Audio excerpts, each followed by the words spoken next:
Good afternoon, all of you. In today's lecture, we are going to study the new equation, and this equation is Gibbs-Helmholtz equation. So, we are going to study the new equation, that is Gibbs-Helmholtz equation. We know that Gibbs free energy function, that is G is equal to H minus Ts. G is Gibbs free energy function, H enthalpy, T temperature, S entropy of a system. Helmholtz free energy function, that is A is equal to E minus Ts. In this equation, A means Helmholtz free energy function, E internal energy of the system, T temperature, S entropy of the system. Okay. Now we are going to discuss Gibbs-Helmholtz equation. The relation between delta G, delta H and delta S. The equation which represents the relation between delta G, delta H and delta S is known as Gibbs-Helmholtz equation. As well as the relation between delta A, delta E and delta S is known as the Gibbs-Helmholtz equation. The equation which gives the relation between delta A, delta E and delta S. This equation is also known as Gibbs-Helmholtz equation. Okay. Now we see here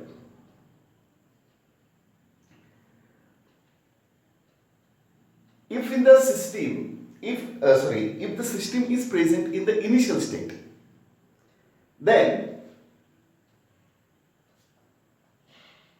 Gibbs free energy is J1. If the system is present in initial state, the enthalpy of the system is H1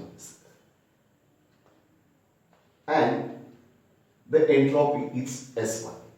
So the system is present in initial state.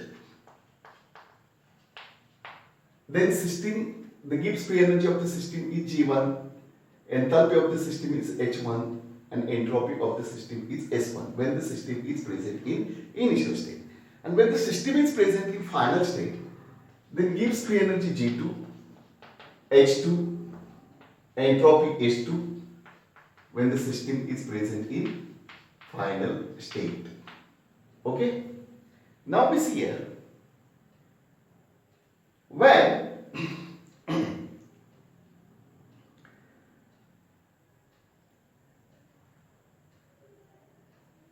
the variation of G takes place with temperature, variation of G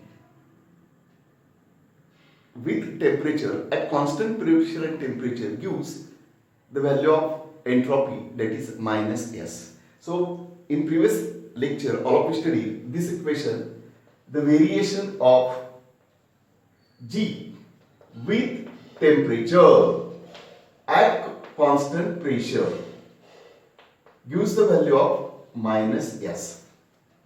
dG by dt means variation of G with respect to temperature. Variation of G with temperature at constant pressure is equal to minus S. All of you studied this equation. And when delta G is equal to G2 minus G1, that is G2 means that is the free energy of the system when the system is present in final state. G1 is nothing but it is also free energy, that is Gibbs free energy when the system is present in initial state. So for finite change we can write delta G is equal to G2 minus G1. Similarly, delta S is equal to S2 minus S1. Then this equation becomes derivative of delta G, means for finite change this equation becomes derivative of delta G with respect to dt at constant pressure is equal to minus delta S. For finite change, this equation is in this form. All of clear? Now we see here when this is the equation, that is G is equal to H minus Ts. So when the system is present in initial and final state, means for finite state, this equation becomes delta G is equal to delta H minus T into delta S. Okay. Now we see here, from this equation, minus delta S is equal to d derivative of delta G with respect to dt at constant pressure. Means we can substitute the value of minus delta S in this equation. Means we can use this equation, minus delta S is equal to this. So we can substitute the value of minus delta S in this equation. So this equation becomes delta G is equal to delta H plus T into derivative of delta G with respect to dt at constant pressure. So this equation represents the relation between delta G, delta H, and that's why this equation is known as Gibbs-Helmholtz equation. All of clear? So this equation is known as Gibbs-Helmholtz equation. All of clear? So we see here delta G, this is the relation between, this equation gives the relation between delta G and delta H. So this is the one of the equation used known as another equation which can be studied in this lecture. So this equation is known as Gibbs-Helmholtz equation. So similar to this, the variation of A, Helmholtz free energy function with respect to dt at constant pressure is equal to minus S.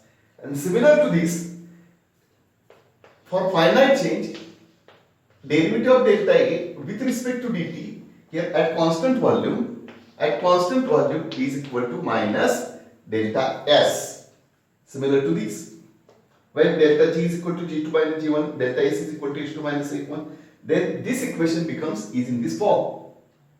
And we know that A is equal to E minus Ts. A is equal to E minus Ts. So for a finite change, delta A is equal to delta E minus T into delta S. Okay. Now we can see here minus delta S, this value we can substitute by using this equation. Minus delta S is equal to derivative of delta A with respect to dt at constant value. So delta A is equal to delta E plus T into derivative of delta A with respect to dt at constant volume. So this equation gives the relation between delta A and delta E. This equation gives relation between delta G and delta H. So this equation gives delta A with respect to delta H. So this equation is also known as another form of Gibbs-Helmholtz equation. So these two equations are known as Gibbs-Helmholtz equation. All of you. So these are the two new equations, Gibbs-Helmholtz equation. Okay. In the next lecture, we are going to study Clausius-Clapeyron equation. Okay. I will continue in next lecture.